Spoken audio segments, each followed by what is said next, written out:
Hope you're doing well today. We're continuing on with book 2 and starting on page 17. And I would like to start this lesson off first by harmonizing the F major scale. So in previous lessons we looked at the key of C, and we learned our chords by taking this our little triad, our C triad. We had C, D minor, E minor, F, G, A minor, B diminished, C, okay? And so I was talking about in the previous lesson how you really have to start getting used to finding out what chords you're playing when you're playing these melodies, because it helps tremendously. So let's start today's lesson by harmonizing the F major scale and looking at the chords in the key of F, okay? Because that's what they're working at in this book. We're going to be doing mostly, I think, the key of F for the rest of this book. So here's the F major scale. Remember, we have that B flat.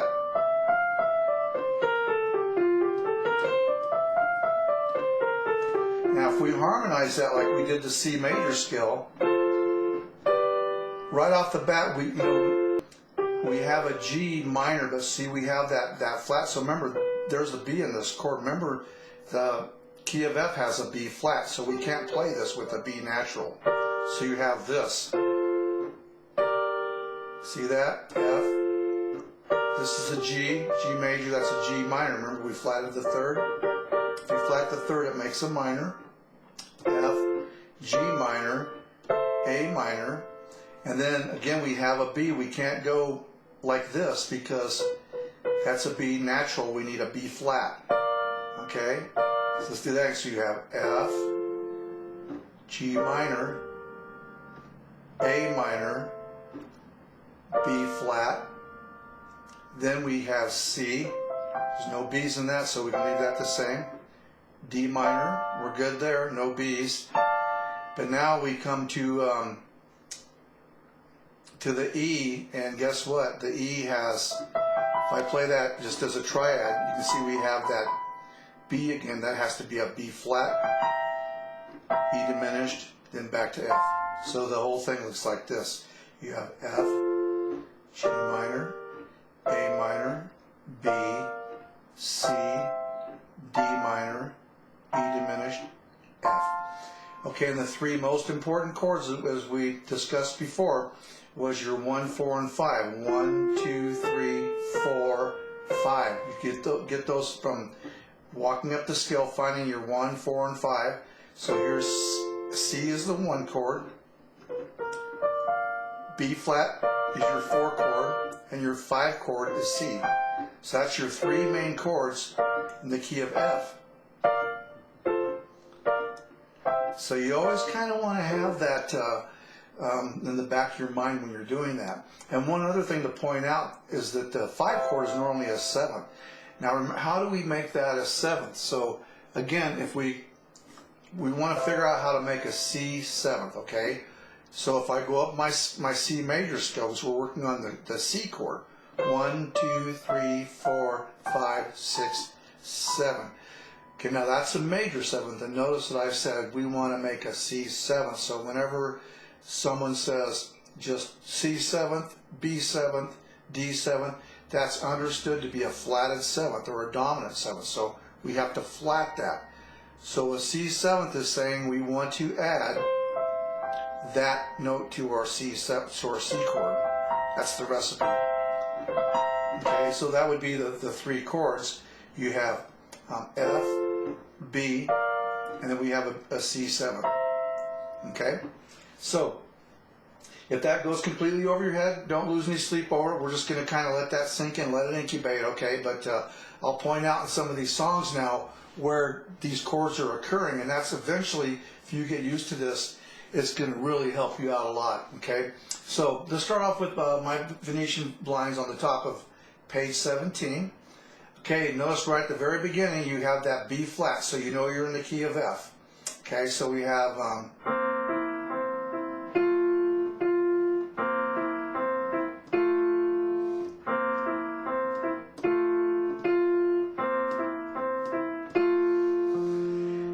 And you can see what they did here.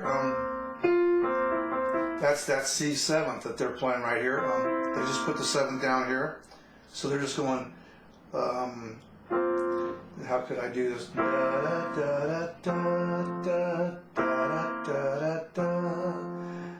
that? They're going from C7 to the F. Okay.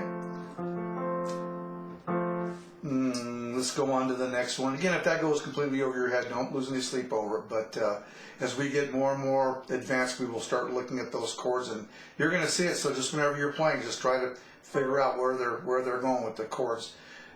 Okay, so every little lawnmower. So again, we're in the key of F. We've got that B flat.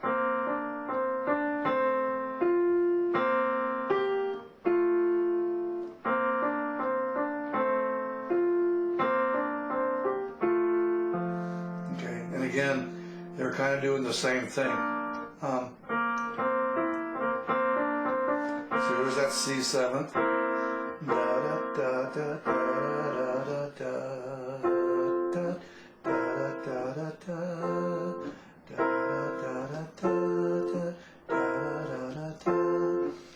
Okay.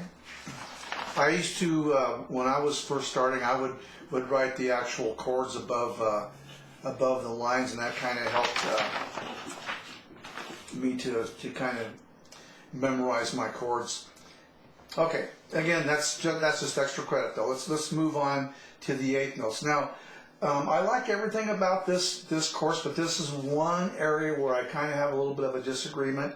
That's the way they like to count their 8th notes, and I'm just going to show you the way I like to do it. And you can see on this page they're showing you the 8th note. It says here's an 8th note, a running note. Notice the little flag on the stem, okay? And the 8th note gets one half a count, okay? It takes 2 8s to get 1 count, okay? So you'll notice that there's a couple different ways to write it. You can see you can have the little flag, or you can put this bar on there if you have 2 notes together. And sometimes they'll do it a little bit differently. It just kind of depends on how they're writing it. So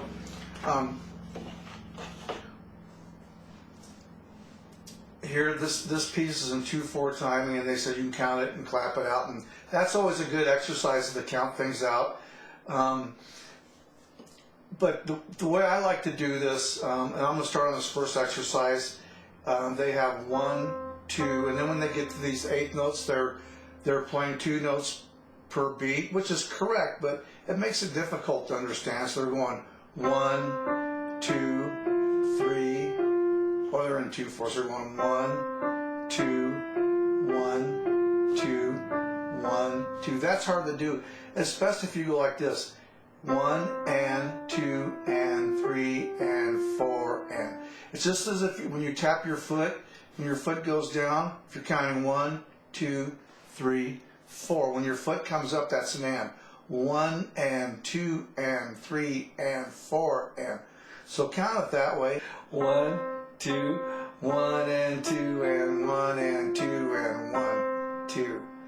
Do that again. 1, 2, 1 and 2 and 1 and 2 and 1, 2. Okay. Let's do the next one. 1, 2, 1, 2, 1 and 2 and 1 and 2 and 1 and 2 and. Okay, now we'll go over to the next page on B. 1, 2, 3, 4, 1 and 2 and 3 and 4 and 1 and 2 and 3 and 4 and 1, 2, 3, 4. I'll play that without counting now.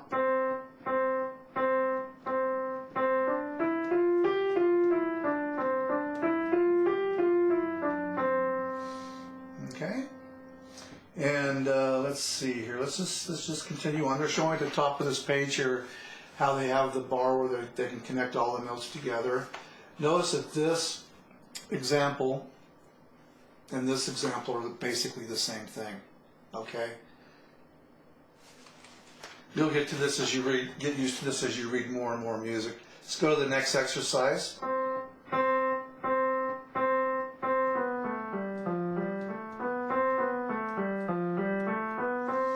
Or 1, 2, 3, 4, 1 and 2 and 3 and 4 and 2 and Now we go to the 3/4 timing. So again, you've got to get that 1, 2, 3, 1, 2, 3, because it can always throw you off a little bit when you're shifting from 4/4 to 3/4. 1, 2, 3, 1, 2, 3, 1 and 2 and 3 and 1 and 2, 3 and 1, 2, 3. Can this go down to the next one? 1, 2, 3, 1 and 2 and 3 and 1 and 2 and 3 and 1, 2, 3. That always throws me off a little bit too, just going from 4/4 to 3/4. Jolly Little Roller Coaster is a fun one to do. Let me go ahead and run through this for you.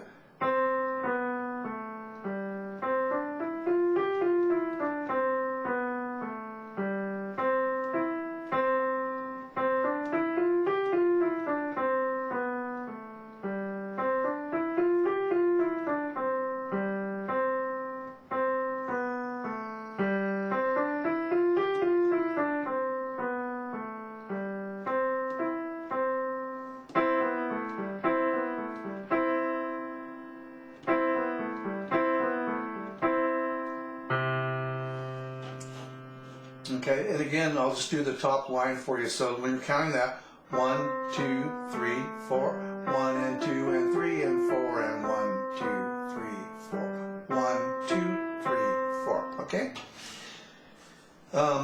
The sharp sign. Okay, we did the flat sign, and now the sharp is just basically works the opposite. We're just going the next note up. When a sharp is placed before a note, place the nearest key to the right of the note.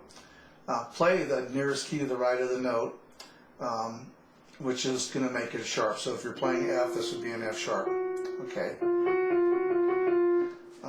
And so if this same F is repeated in the same measure, you must still play F sharp. After a bar line, the note must have another sharp sign before it if it is to be played as an F sharp. Okay, so what they're saying is that this F sharp lasts only for that measure. Okay, if they're going to do another measure, they have to sharp it again.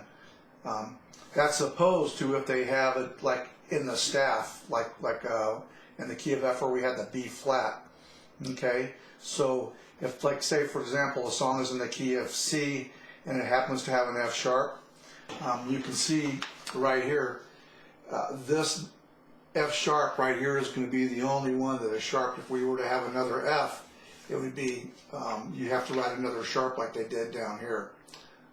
Okay, so the sharp note only lasts for a measure. Same thing with the flat. Flat works the same way. So, and also, if you were to have, say if you had another F in here, like they said here at the top, if you had two Fs in there, say if you had another F in right after this one, maybe they were eighth notes or something, that would be sharps as well. Okay, so let's do Sleepyhead. Yeah.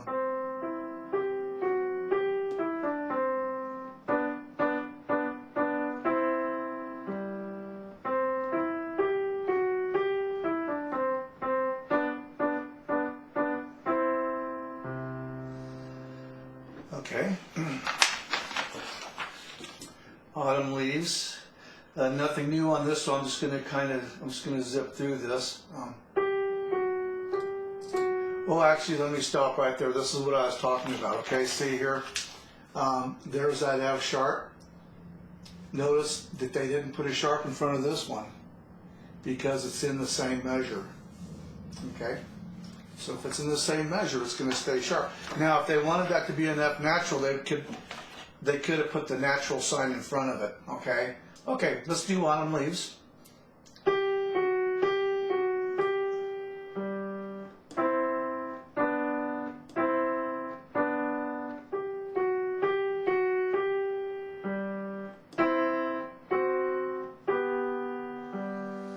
Okay, good.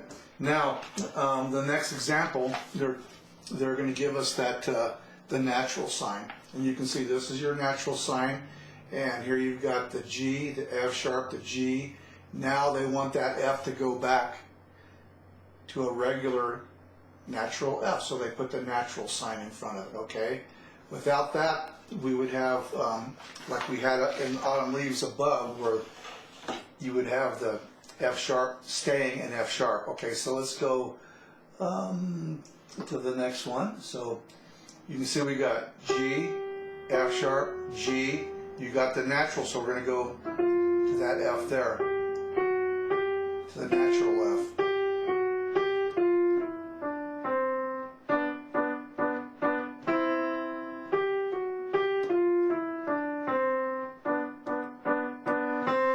Okay, then on to Jingle Bells.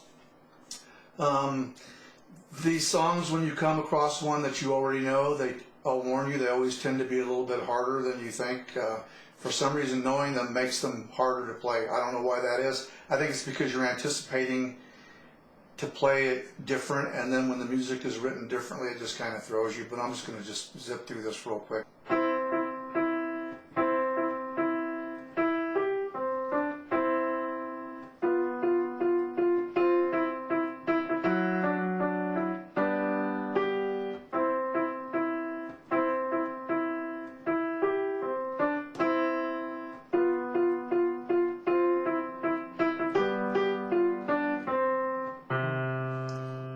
Okay, well, yeah, I almost messed up the end there, but anyways, that's Jingle Bells for you. Boy, already running out of time, so, okay. This will be a 3-part video on book 2, okay? So what I'm going to do is we're going to come back on page 24, and then we're going to harmonize the G major scale, okay? And then we'll finish up this book, okay? So, anyways, play around with harmonizing that scale and try to memorize those chords. I'll put some information on these videos when I edit them. So, anyways, I hope you have a great day. Good luck with this, and practice those songs over and over and over, and have fun with them. And we will see you in the next video. Okay, thank you very much. Bye bye.